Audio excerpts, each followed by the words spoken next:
काय रे, विसरलात तर नाही ना दादाला? किती म्हटलं ना की आता नाही बोलायचं, तरी मन काही राहत नाही बघा.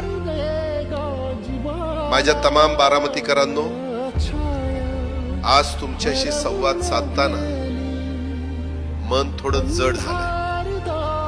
खरं सांगू तर बारामतीमध्ये कधी पोट निवडणूक लागेल असं तुम्हाला काय, मला सुद्धा कधी वाटलं नव्हतं. पण नियती पुढे कोणाचंच काही चालत नाही बघा.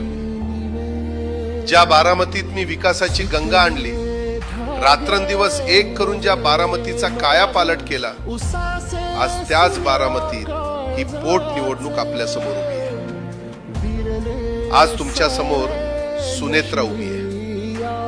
बारामतीचा विकास आणि आपला हा घरचा वारसा पुढे नेण्यासाठी ती मैदानात आहे. माझ्यावर जसं भरभरून प्रेम केलं, जो विश्वास माझ्यावर दाखवलात, तसंच प्रेम आणि आशीर्वाद सुनेत्राला सुद्धा द्या. तिने मला आजवर प्रत्येक संकटात साथ दिली आहे. आता तिला तुमच्या साथीची गरज आहे. बारामतीकरांनो, लक्षात ठेवा, ही निवडणूक फक्त एका जागेची नाही, तर बारामतीच्या अस्मितेची आणि इथल्या चालू राहिलेल्या विकासाची आहे.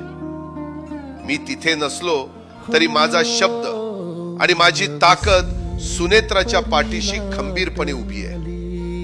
निकाल लागल्यावर तिला विजयी गुलाल लागलेला पाहणं हे माझ्यासाठी सर्वात मोठ्या आनंदाचं असेल.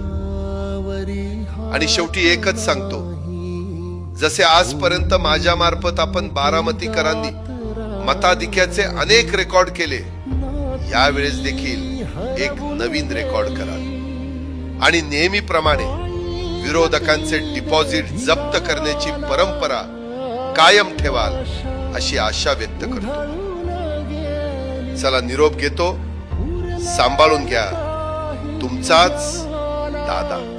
दिसले समोरी हसले घोरी, रुसले न भाषी हवे, सुटले धागे उरले मागे, उसासे सुन्या काळजा